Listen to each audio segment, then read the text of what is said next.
Welcome to the Ripples of Perception series. I'm Lisa Hayes. I'm Iva Nasr.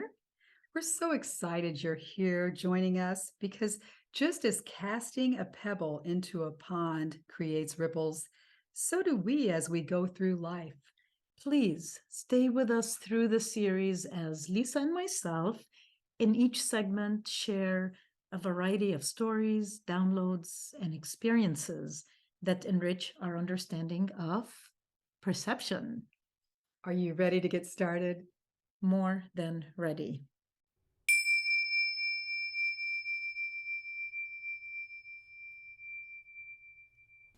Lisa, I have a question on my mind today that I was not anticipating on the way over here to be with you to record this segment, and that is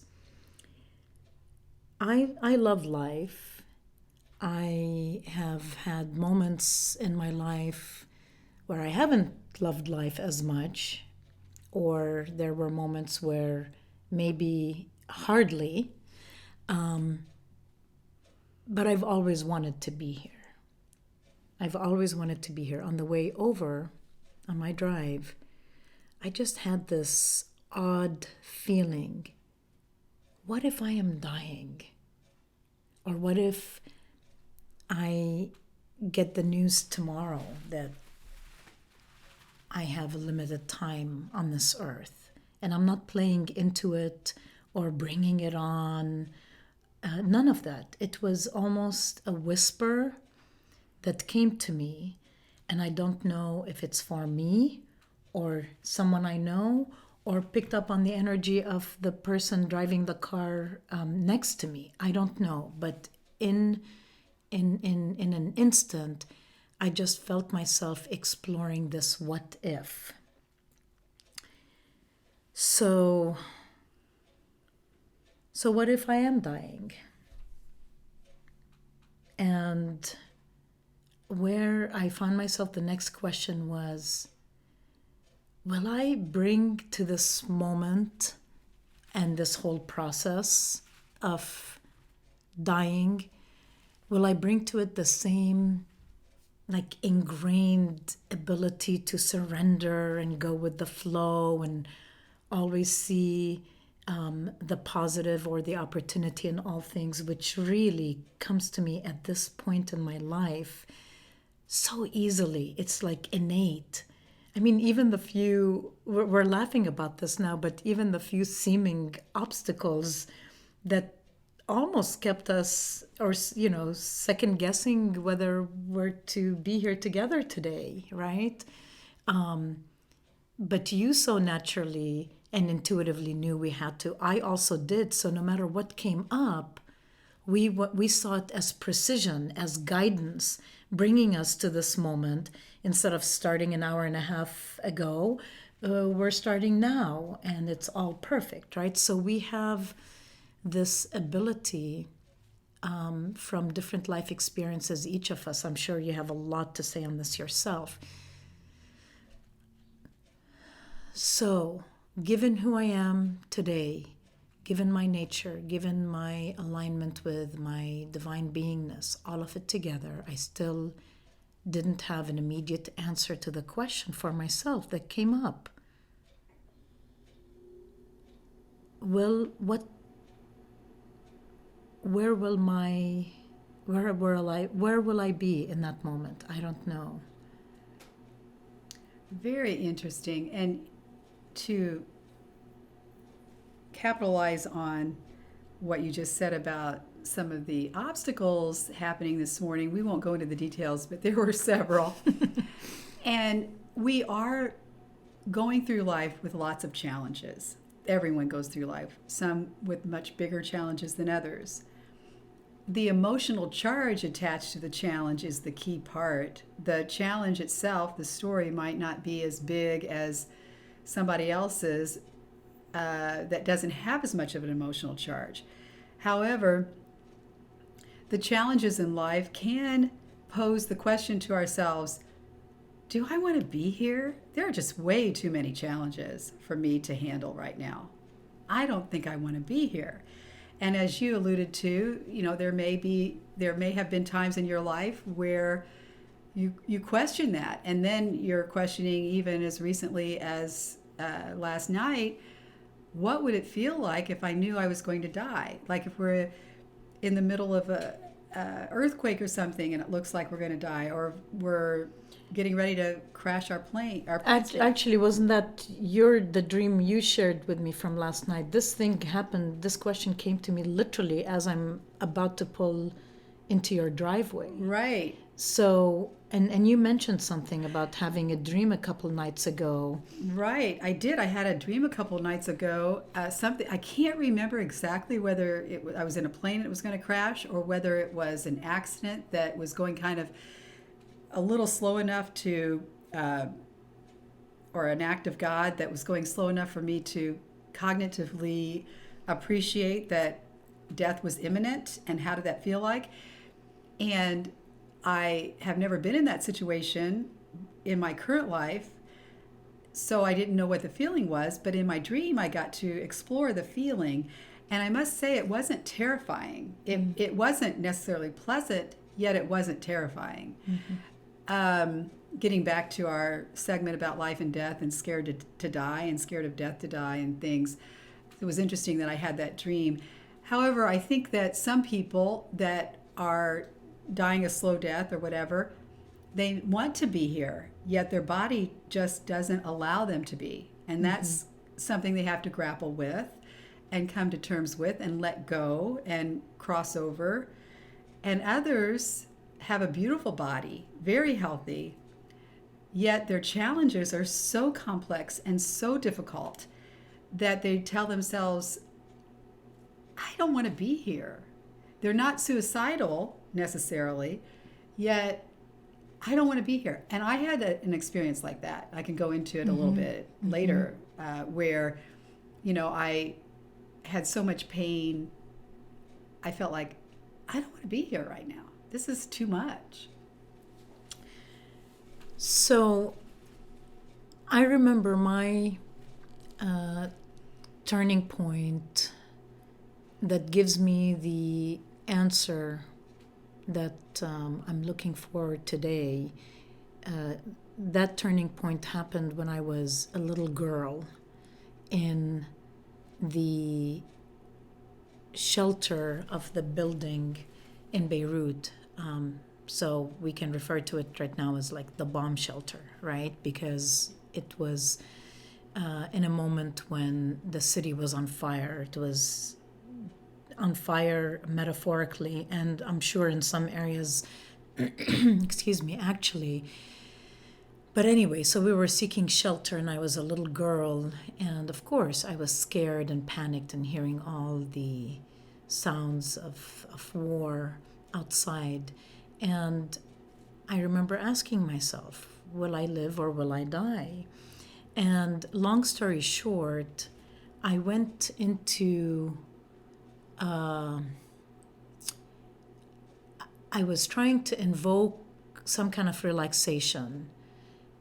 Wasn't quite working right away, but my invocation got me enough out of the way and must have allowed grace, let's call it, guidance, my higher knowing, whatever, I'm sure maybe all of the above, to intervene and to carry me through what happened the next few moments. And I had a very, very transcendent experience with the flame of the candle that was burning in front of me. And point being, I was given the contrast. I was given a contrast of peace in the midst of chaos, literally in the midst of sounds of war. And I just knew I was going to be okay. And I feel like more than I realized at the time, because as a kid, I wasn't necessarily reflecting And I was definitely not intellectualizing these questions we're talking about today. But I was, not only did I know I was going to be okay in that moment, I was given again that contrast of what it feels like to be at peace in the midst of, let's call it chaos, that kind of chaos. And that touch with peace since then has elevated me in many, many moments, has bailed me in others, and in moments where things got, as I was still growing and maturing emotionally, whether it was related to a relationship or a series of events in my life, or the density of the world sometimes is a bit much for me because I just see the potential of lightness all the time, and most of the time I create it or it comes to me. But there have been very dense moments where, like, why am I here? Is this really my home? But whatever that turning point was at a very young age, which is a gift and a blessing that I wish upon everyone, I knowing that this is who I am because of it. When I ask myself a question today, what if I am dying? How would I feel? I just know that I would continue in the same trajectory of gratitude, peace, surrender, being in the moment, never ever eliminating the option of a miracle or instantaneous healing. Like, all that I am goes with me to that moment. And even as I speak to you, I feel so much more reassured. Yeah. Because when it came up to me earlier, I almost felt like I might be afraid to die.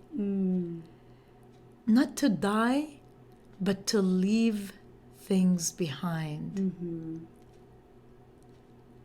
I'm not afraid to go myself. Anyway, you might have to fill in a little bit here, Lisa, because Well, I'm you not definitely- sure.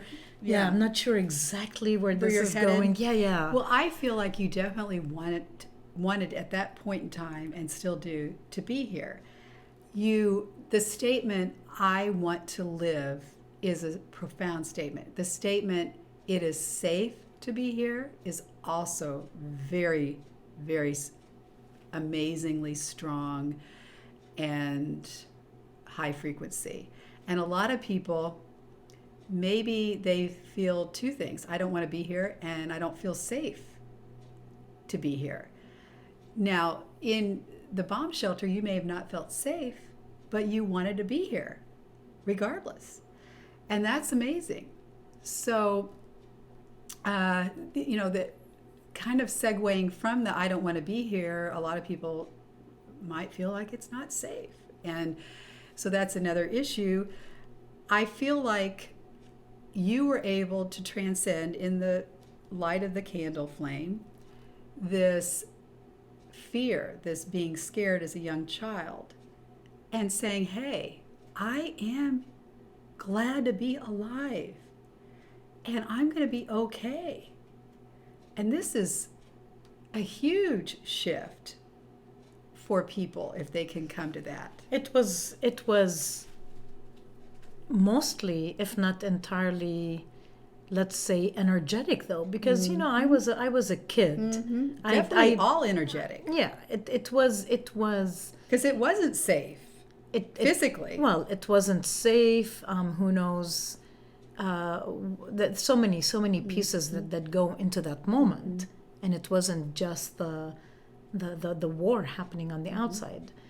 Regardless, there was a turning point where my soul remembered, where my psyche was given an opportunity to tap into something that was, in a way, much bigger than me in that moment, but required my attention to stay with it. So I showed up. I showed up for that invitation to both surrender and be transported. And then I was delivered back into the density of the moment. And all of a sudden, the density wasn't as dense, although everything else was still happening the same way around me. And so, how do we sometimes this merging happens in this kind of example. Sometimes we have to practice our mindset toward it. Sometimes, I mean, there are just different ways that I feel like we all can come to this place where even if the contrast comes up again, you still choose life and feel this deep gratitude for living no matter the circumstance. Yeah.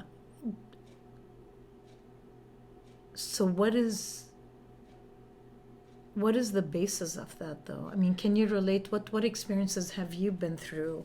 Has there been a turning point for you in your life where that contrast, you really got to choose between the density and the lightness of being? Yes, I think that a lot of people hit a wall and then are able to bounce back and are better for it. What I discovered through that experience, and I'll just briefly talk about it in a second here, is that on a higher level, a higher self, for lack of a better way to describe it, our higher self wants us to be here. And our higher self hasn't presented any gig that we can't handle. You know, on this level of form, so to speak, we may think we can't handle it. We may think we don't want to be here. We may think it's not safe to be here. However, our higher self, as you were saying about you show up, our higher self wants us to show up each day and live our life. And so if we understand that to be the truth, I feel that's truth, that we're here to engage in life through thick and thin and perceive it in the best way we can in the moment. And if we have the knowledge that on a higher level, it's good to be here, it's good to be alive, we're supposed to be alive, we're not going to have any challenge facing us that we can't handle, and that it is safe to be here according to our own perception, we can view it as it's safe to be here. So let me ask you this, and I'm sure you've contemplated this. I definitely have been, and for myself and with work with many people over the years. Not everyone has the luxury to process or analyze or to choose or redirect a path. Like, there are many people on this earth and animals. That's a big part of it. That's a whole other conversation where their higher self or the opportunity for life is directed toward life. But what happens when things stack up enough for someone, whether it's the politics of the place or the economy or resources or some, I don't want to take it too much to just like the kind of the darker end of the scale, but it's a valid question. So there's intervention there. I feel like the love of God, the presence of this like divine universe, the resources of the universe do step in, even if you are not able to process your thinking in order to get yourself more positive or reminding yourself. So I know that happens. There's intervention that most often than not guides a human soul to continue to live. For those of us who have the privilege or the luxury of awareness in a different way because we have enough resources that keep us warm every day and fed, and you know, we can design meditation rooms in our homes, and so there's a setup we can resort to. It's not a judgment, but the reality is there's an intervention I feel that happens no matter the circumstance that gives the option for life. Am I correct on this? Yes, and I think that to connect to that more easily and to listen and hear the intervention, the divine angelic realm, if you want to say, or God's guidance, or however you want to look at it, your higher self, is literally one way to do it. As you stretch in the morning in your bed before you rise, if you can hear yourself say, yes, I'm going to show up today no matter what happens. Yes, I am showing up today for this life today. One morning I woke up out of a dream and I was blurting out yes. I had no idea what I was saying yes to. However, I knew on some level I was saying yes to life. Yes, I think it's very important for us to say yes. I've said yes to life many, many times. And that'll Yes. help. Now, from my personal experience, and I can't say if this happens to everyone, however, it catapulted me into a better space.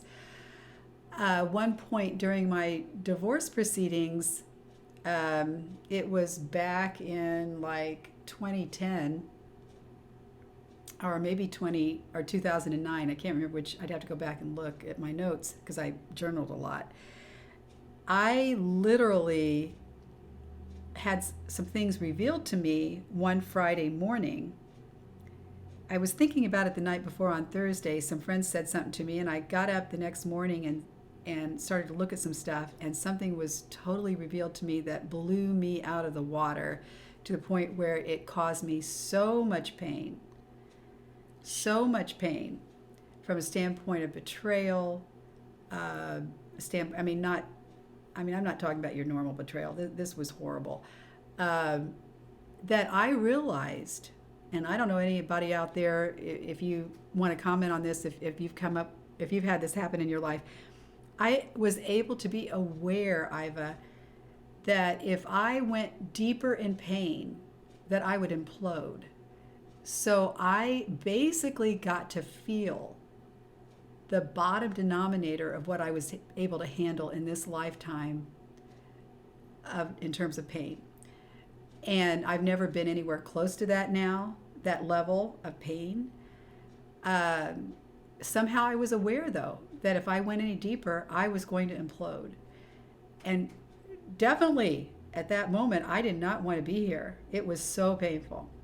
What happened the next day, I went to this get-together and had a metaphysical experience and catapulted out of it. I won't go into that right now, but it was absolutely out of this world. Now, I know a lot of people don't have metaphysical experiences. I think that hitting the wall with the pain was facilitating some kind of huge shift for me. Letting go of, basically, the experience was letting go, cutting cords, letting go of this burden of engaging in the emotional charge of betrayal, anger, hate, all that. Do you know you have to hold on to hate in order to seek revenge? And I'm like, whoa, I've got to let go of hate. And if I let go of hate, then I won't be able to seek revenge. So I realized they were connected. You know, no, these are both. I mean, I've had similar, not same intensity, similar moments as the one you're describing. I feel, though, that what you're talking about in that moment for you and that turning point that also opened you up to mystical experiences, and then moving forward, it must have been much easier to love life and be curious and seek expansiveness and all of that. And that happened to me. The equivalent of what you're saying was that moment as a child in with the candle flame in the bomb shelter. So there are turning points, and where they come from, whether we invoke them or just show up for them, they are available. And there's an invitation for transformation. Right. How we sustain that becomes maybe more series of interventions over time, combination with the interventions and willfulness on our part. Emotional maturity is very, very important. Yeah. And so it's a journey, and it's not coming. I don't feel like either one of us is coming from a place of judgment. This is not judging life versus death. This is not, it's okay not to be here, it's okay to be here. So it's not like a hardcore requirement that you must want to be here. But the invitation today in this conversation is to maybe reflect on that question, no matter where someone is in their life. So I found myself questioning something on the way over here to your beautiful home, of where am I in my response system to life and death at this point.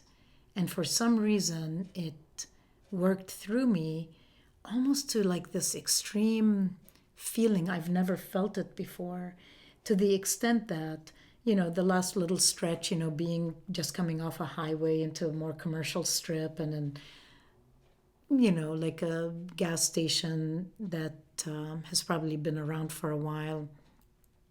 Normally I would look at it and, not get much stimulation. It's a little drab, concrete, gray city. But the question of, am I ready to die? And how would I feel? That came to me. It made me actually love the gray and the concrete. Like I saw beauty. Right. And it happened so fast because I had to still watch my GPS and still catch the green light, and there were sirens, so there was a lot of stimulation to drive safely and, keep my eyes on the road as I'm having this almost out of body experience, saying, are you ready to die? And I've thought, well, I think so, but give me a minute, let me make this left turn, get through the green light. Yeah.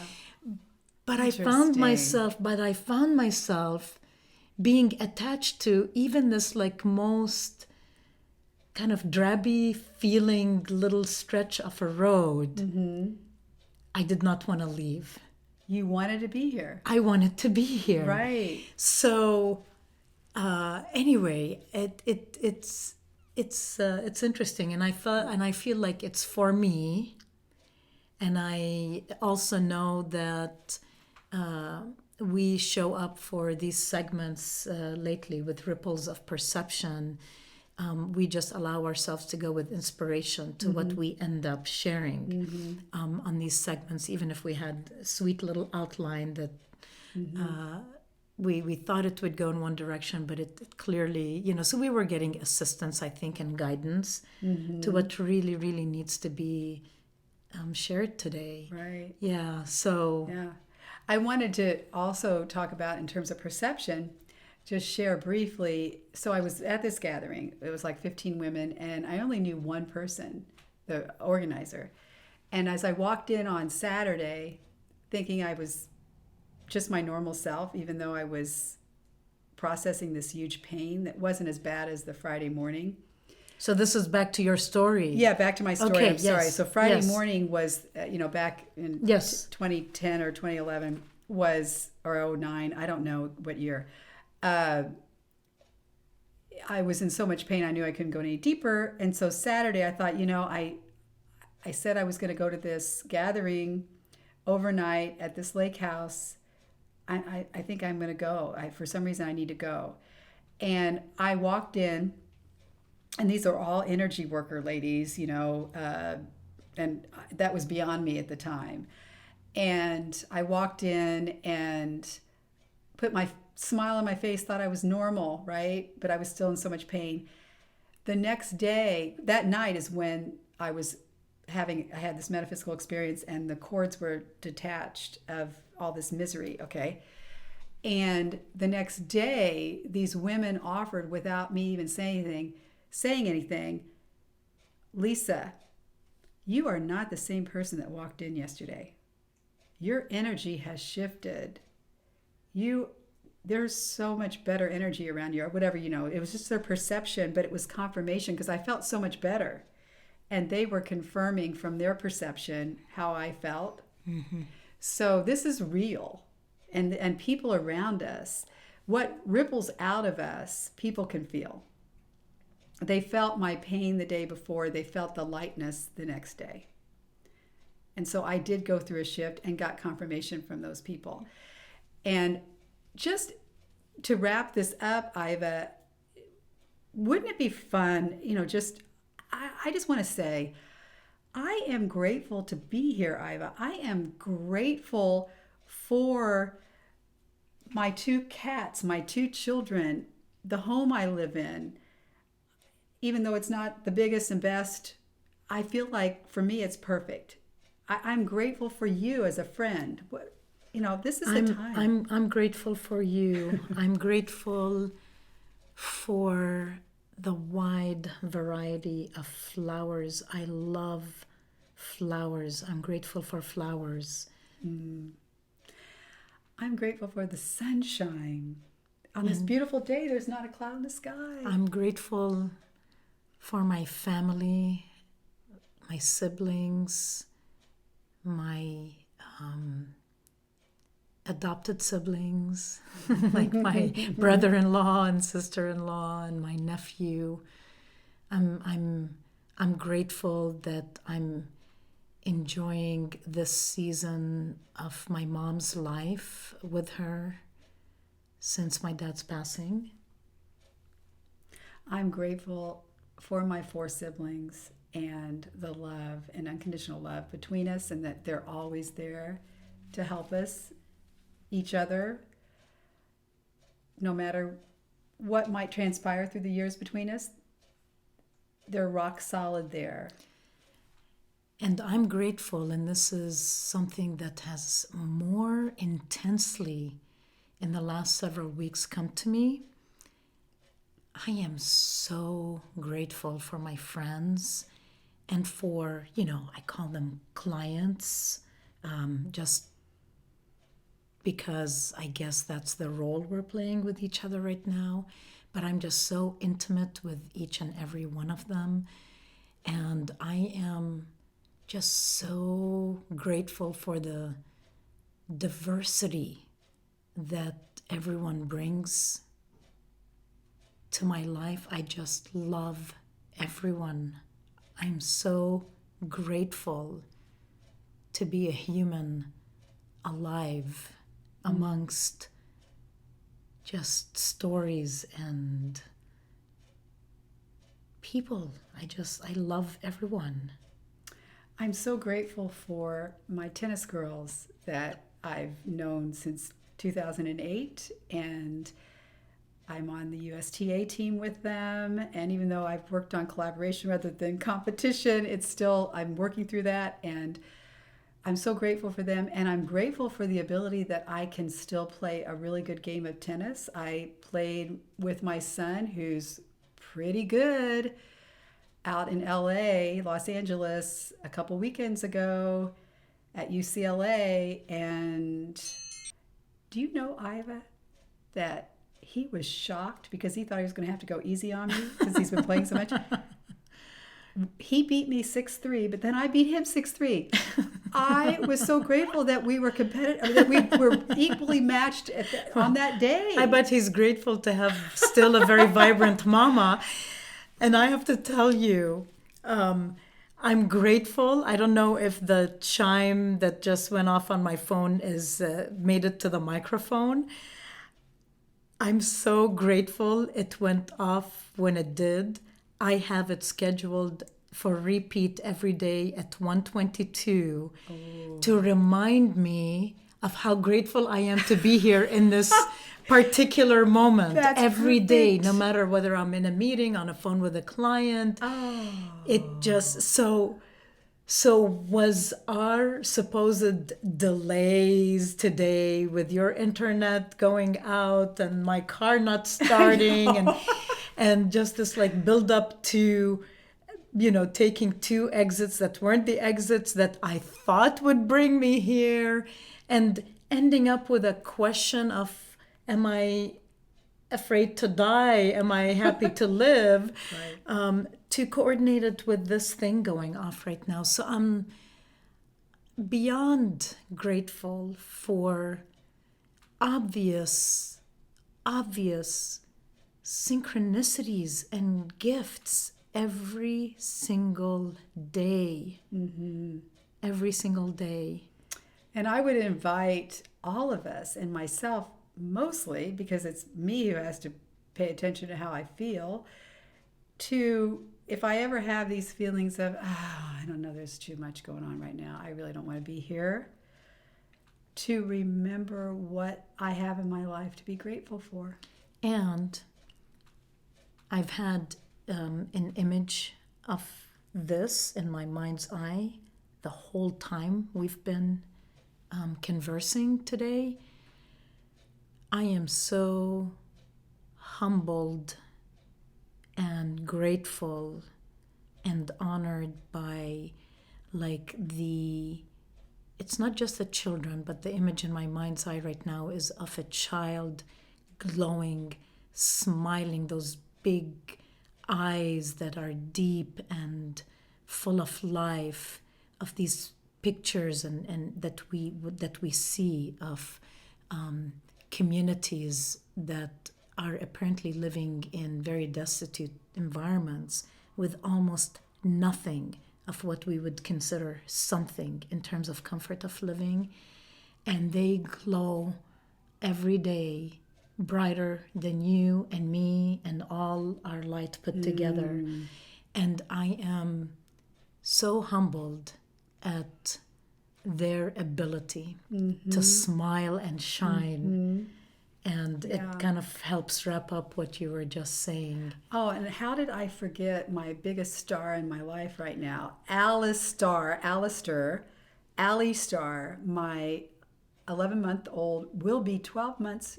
I'm sorry, not 11 month. He's 13 months. He'll be 14 months tomorrow. Oh, my beautiful grandson. I knew you would come. My only grandchild. I knew you would wrap up with his It was shining like, how spirit. did I forget him? Because he's so much on my radar. He's like the most wonderful thing to be grateful for at the moment, because he exemplifies this innocence, this unconditional love. I always it's such an honor to be in communion with so many people on a given day, and I'm very honored and humbled and enriched and so grateful when people are themselves and willing to be transparent and come with any strength or vulnerability. And truly, truly, we are in it together. We are here for each other, and there's an entire universe upon universe with galaxies upon galaxies that shower wonder upon us and into our lives. And for this, I am grateful. Thank you, Lisa. Thank you, Iva.